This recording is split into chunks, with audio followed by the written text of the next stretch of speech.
Good morning students, मैं हूं mega और आज हम मैथ्स का +2 क्लास का एक टॉपिक करने जा रहे हैं, इंक्रीजिंग एंड डिक्रीजिंग फंक्शंस।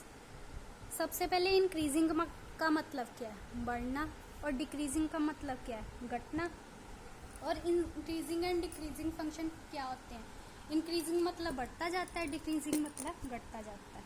सबसे पहले इंक्रीजिंग के लिए क्या चाहिए? कोई भी हमें फंक्शन दे रखा है f(x), उसका डेरिवेटिव हमने लेना है। वो अगर ग्रेटर देन और इक्वल्स टू 0 आ जाए तो वो फंक्शन हो जाएगा इंक्रीजिंग फंक्शन। अगर हम डेरिवेटिव ले और वो जहाँ तो अकेला ग्रेटर देन 0 आए देन ये फंक्शन होगा स्ट्रिक्टली इंक्रीजिंग फंक्शन। दोनों में डिफरेंस क्या है? Increasing and strictly increasing function में जो function greater than equals to 0 आए वो इंक्रीजिंग फंक्शन होगा। जो फंक्शन ग्रेटर देन 0 आए, जो 0 के इक्वल नहीं आ सकता, वो स्ट्रिक्टली इंक्रीजिंग होगा।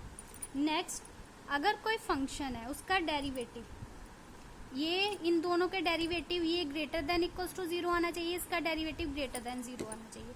ये फंक्शन है, इसका derivative less than equals to 0 आए then this function is decreasing function. अगर डेरिवेटिव लेस देन 0 आए, इक्वल्स टू ना आए, इसमें लेस देन इक्वल्स टू होगा, इसमें less than 0, then this function is strictly decreasing function. अब डिक्रीजिंग एंड स्ट्रिक्टली डिक्रीजिंग में डिफरेंस क्या है? इसमें फंक्शन का derivative less than equals to 0 होगा, इसमें फंक्शन का डेरिवेटिव लेस देन 0 होगा। इसको हम बाय ग्राफ भी समझ लेते हैं।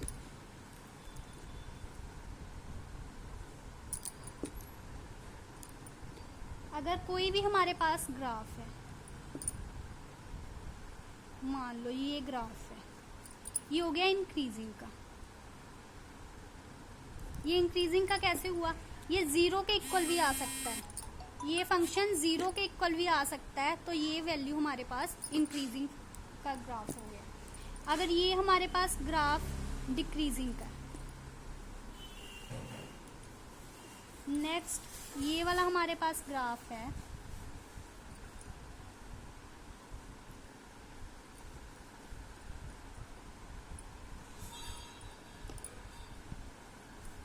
स्ट्रिक्टली इंक्रीजिंग का। ये स्ट्रिक्टली डिक्रीजिंग का ग्राफ फिर कैसे आएगा? इस टाइप से। ये देखो, इस फंक्शन में इंक्रीजिंग क्या है? जो बढ़ रहा है पर 0 के इक्वल भी आ सकता है। इंक्रीजिंग और स्ट्रिक्टली इंक्रीजिंग में डिफरेंस क्या है? ये बढ़ रहा है पर 0 के इक्वल भी आ सकता है, ठीक है ना, इंक्रीजिंग में। और स्ट्रिक्टली इंक्रीजिंग में ये कॉन्टिन्यूसली बढ़ रहा है, 0 के इक्वल नहीं आएगा, ये कॉन्टिन्यूसली बढ़ता ही जा रहा है। डिक्रीजिंग में ये घटता है और 0 के इक्वल भी आ सकता है, ठीक है। और स्ट्रिक्टली डिक्रीजिंग में क्या हो जाएगा? ये कॉन्टिन्यूसली घटता ही जा रहा है, ये 0 के इक्वल नहीं आ सकता, ठीक है। अब हम इसके क्वेश्चंस करते हैं। फर्स्ट क्वेश्चन है हमारे पास, कोई भी हमें फंक्शन दे रखा है, हमने चेक करना है ये फंक्शन इंक्रीजिंग है या डिक्रीजिंग है। ये फंक्शन इंक्रीजिंग है या डिक्रीजिंग है, इसको हम कैसे चेकआउट कर सकते हैं? कोई भी फंक्शन हमने चेक करना है, उसके लिए सबसे पहले उसका डेरिवेटिव फाइंड आउट करना होता है ना हमने। अब इस फंक्शन का हमने डेरिवेटिव फाइंड आउट करना है। सोल्यूशन में मान लो मैं फंक्शन दिया है, गिवन फंक्शन है f(x) इक्वल्स टू 3x + 7, ये दे रखा है ना। अब इसको डिफ्रेंशिएट करना है।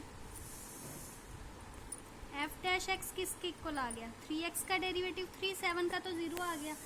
अब f'(x) की वैल्यू हमारे पास ग्रेटर देन 0 आई, ठीक है। ग्रेटर देन 0 वाली वैल्यू क्या होगी? इंक्रीजिंग के लिए तो फंक्शन क्या हो गया?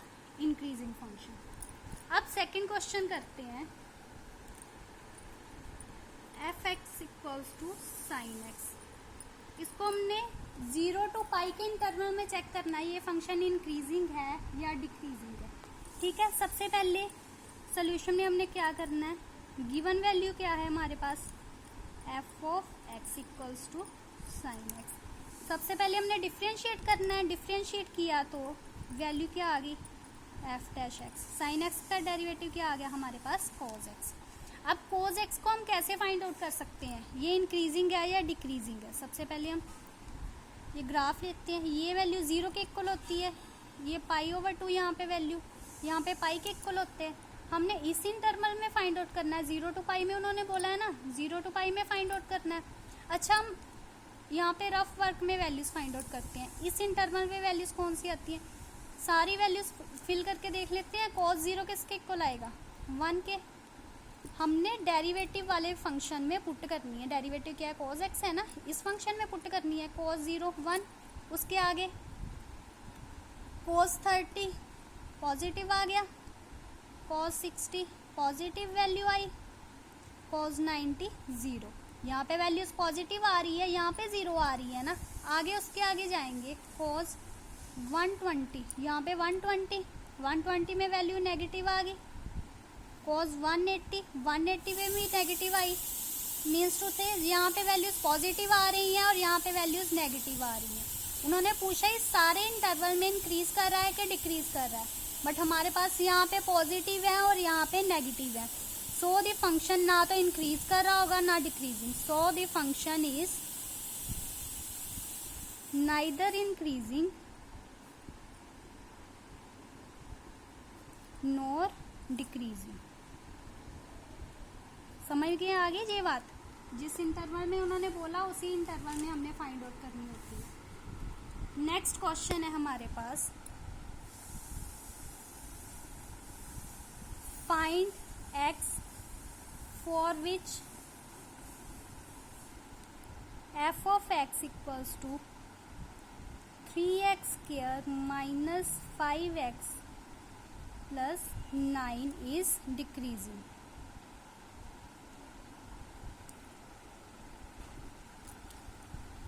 उन्होंने बोला x की वैल्यू फाइंड आउट करनी है जिसमें फंक्शन डिक्रीजिंग हो जाए। सबसे पहले हमें f ऑफ x दे रखा है 3x square minus 5x plus 9।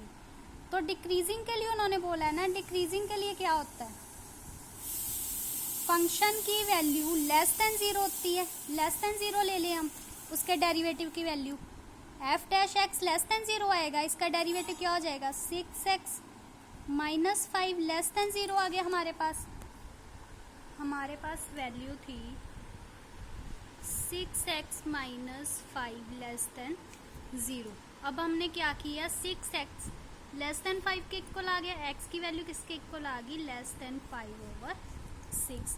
अब हम x की वैल्यू कैसे फाइंड आउट कर सकते हैं, 5/6 से लेस होनी चाहिए, छोटी होनी चाहिए। अगर हम इंटरवल सेलेक्ट करें -∞ टू इन्फिनिटी तक, मिड वैल्यू 0 होती है।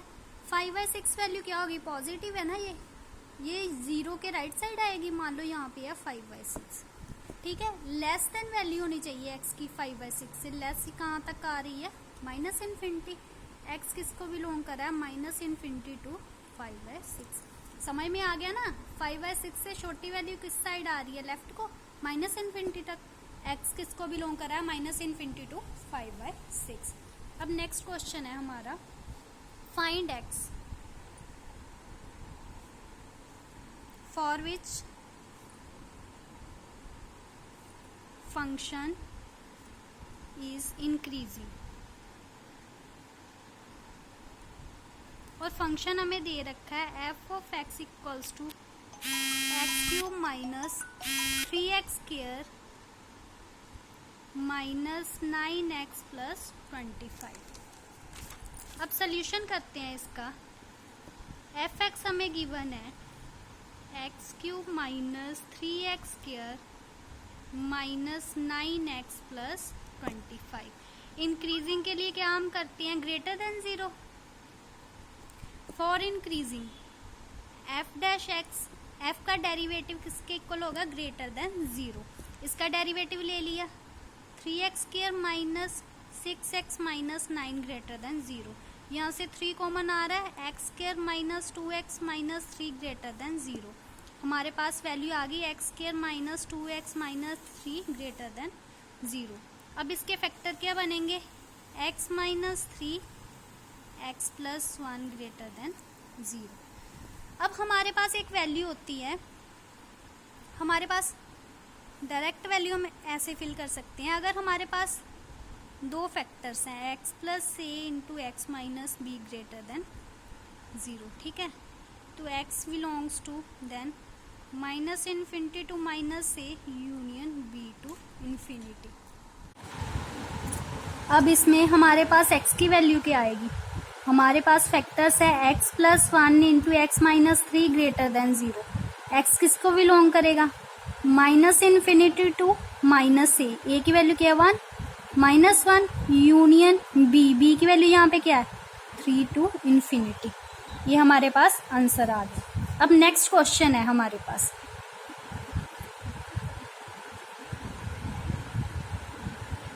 If f of x equals to x cube minus 6x square minus 15x plus 12, find x for which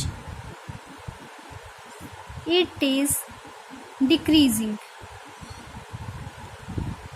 हमने x की वैल्यू फाइंड आउट करनी है, इसके लिए ये फंक्शन डिक्रीजिंग हो जाए, ठीक है। सबसे पहले हम क्या करते हैं,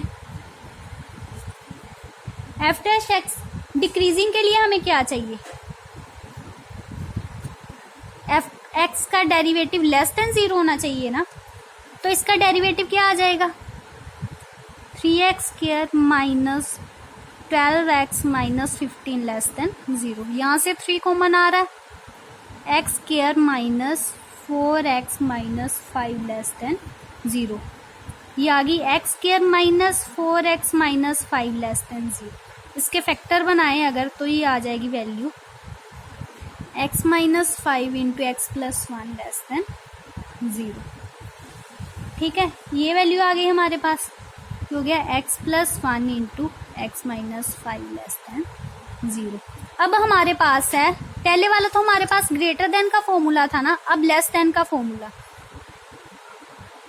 x plus A into X minus B अगर लेस देन 0 हो तो ये वैल्यू हम डायरेक्ट पुट कर सकते हैं। तो x किसको बिलोंग करेगा, माइनस ए और b को,